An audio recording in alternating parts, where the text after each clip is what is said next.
Greetings, members, one and all of the Salivation Nation. What China is doing with gold could send it higher. Let's explore.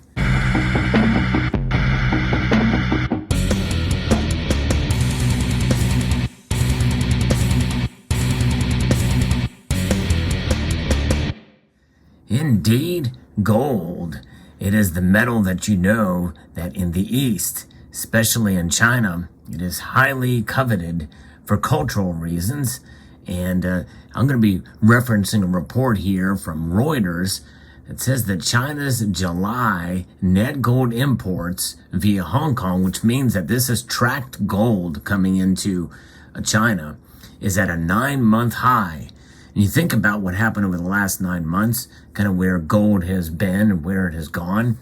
You know, we weren't that far off from all-time highs for gold.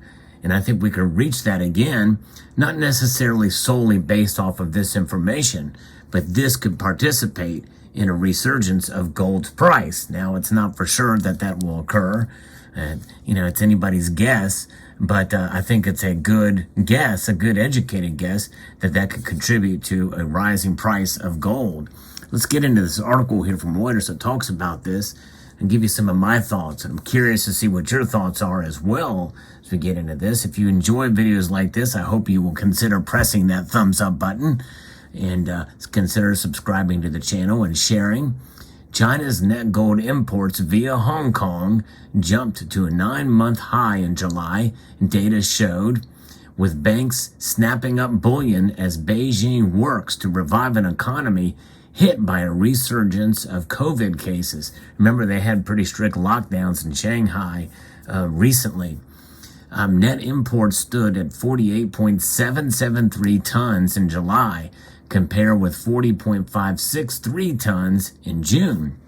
The data from the Hong Kong Census and Statistics Department showed total gold imports via Hong Kong were up nearly 23.7% to 53.91 tons.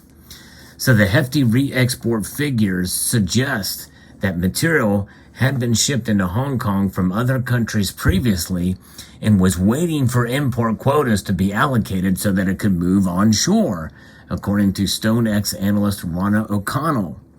Re-exported gold stood at 48.82 tons in July versus 37.7 tons in the previous month.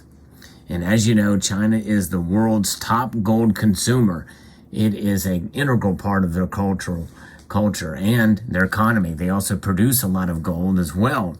You know, obviously some of the statistics that come out of China we really can't trust, but this is data that's coming through Hong Kong. I mean, we know that it is definitely an integral part of who they are. It's a part of their economy, and they release gold bullion every year, issued around the world, and it's pretty high quality, I must confess. Although I don't like what they did after 2015. I'll talk about that here in a moment. Stay tuned for that part of the conversation. It usually imports most of its bullion from Australia, South Africa, and Switzerland. The People's Bank of China controls how much gold enters China through a system of quotas given to commercial banks. China imports from Switzerland is noteworthy. Grassroots buying is relatively thin at the moment, so there may be some institutional interest involved, Connell added. Swiss exports of gold to China in July rose to their highest since December 2016, Swiss customs data show. That is interesting indeed. So the Swiss are considered a neutral country, and I think that plays in part because the BRICS nations are trying to, declare independence from the dollar, and really the independence from dealing with much of the West in general. And Swiss is kind of that go-between. They are a neutral nation. So that is pretty significant here. And we must think about, when you talk about gold, most of gold is treasured. It is held in holdings like central banks. It is held in the form of jewelry, in the form of bars, in the form of coins, sovereign coins from nations around the world, and jewelry, as we know, I don't have a piece of jewelry here to show you, but that is definitely a way to buy gold in these nations, especially. In fact, most nations in the East like the higher purity gold, 18 karat and above, nothing less, like here in the United States where 14 karat is pretty much standard fare. The Hong Kong data may not provide a complete picture of Chinese purchases, as gold is also imported via Shanghai and Beijing. So likely there's much more than that is being imported, which is going to put more pressure on the price and the demand for gold out there. The export numbers suggest that loosening COVID restrictions is still boosting gold purchases, even as the broader economy is showing signs of cooling, said Craig Erlam, senior market analyst at Oanda. However, a further deterioration of the economy and the new COVID restrictions are downside risks to imports. So it's a push and pull. I mean, the whole world essentially is in a recession, at least to some degree or another. And the whole world, all these central banks out there are practicing modern monetary theory and easy monetary policies. You know, obviously other central banks are starting to raise interest rates, and so there's some tightening to some level, but they're spending. Here in the United States, there's yet another spending measure. We've had this supposed Inflation Reduction Act, which I call the Inflate Inflation Act, which adds much more government spending. Now, just recently, there's much more millions and billions of dollars going towards forgiving student loans up to $10,000 each. And so when they do policies like that, the Federal Reserve has no choice but to continue tightening and to try to try to pull back some of this money that's being spent by the government. Through July, Chinese dealers sold gold at anywhere between a premium of $3 to $9 an ounce to global benchmark spot prices. And that's pretty interesting indeed.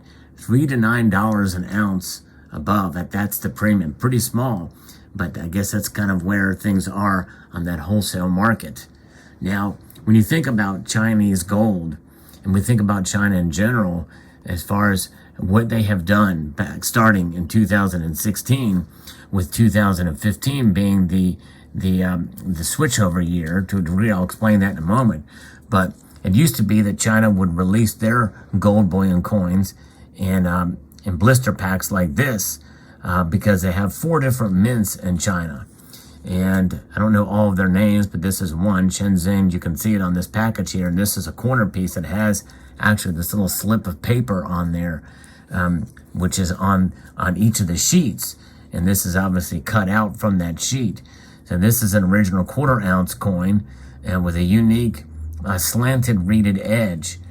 Beautifully done, but this is a 1/4 ounce 3/9 fine pure gold coin. This is, I think, the only year that they had the same design for 2 years, in 2001 and 2002.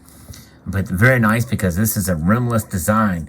You don't see that very often in coins. No rim. It just goes straight to the edge. It's like a waterfall edge to the edge, and that's pretty unique. Good, excellent quality, I gotta say, for the Chinese for their bullion products. And here's some older coins that I had purchased and bought some time ago, and they aren't quite as good quality, but there they are. But still, what I liked about it is they've got the fractional sizes there in imperial units. And we're used to imperial units, except for sometimes you will see bars like this. Of course, this is a 1/2 ounce pure gold bar from Pam Suisse, but usually these bars are in metric. You know, they do them in grams. And they did make the switch over in 2016, but in 2015, this is an example here of the gold panda here. They made this with still 1 ounce of pure gold, but for some reason they did not put the weight and purity on this coin. It has a slanted edge, but it does have the raised rim on the obverse, but not on the reverse. Actually, I take that back. This actually may be the obverse. I've heard different things. If you know, in the comment section, let me know, because this to me seems like it should be the reverse, but I think this is known as the obverse. just like the Libertad's the eagle side is the obverse. And I did not know that. It's a hard concept for me to grasp, but this is the 1 year that they don't have the weight and purity, but it is genuine, and it also comes in this blister pack here. And this is from the Shenzhen Mint here. But this is the last time that I bought brand new Chinese bullion gold coins. Will not buy it anymore for that reason and other reasons why I don't buy Chinese gold in the year of the issue. If I see it on the secondary market, I may pick some up if it's a good deal. But I'm boycotting it because they're not doing anything to stop the Chinese fakes that are coming out. And to me, that's abhorrent. And they should do more to put a stop to that, all the fake gold and silver coins that come out of China. It's got to be stopped. And so therefore, I'm not going to participate, especially when they thumb their nose at us with the imperial system with these 30 gram, 16 gram, and or 30, 15, and 8 and 3 gram pieces. It's just, to me, and they charge insane premiums for them as well. No, thank you. I'll stick with my American and other sovereign nations out there. But there you have it. Let me know what your thoughts are on this story. What they're doing, I think that increased demand. What China does with gold, we should pay attention to for sure. And I think it could have an effect on the price. Yes, indeed. So there you go. I hope you enjoyed this video. I'd like to extend a multitude of gratitude to all of you for taking the time to watch this video, and to encourage you to please rate, share, comment, and subscribe.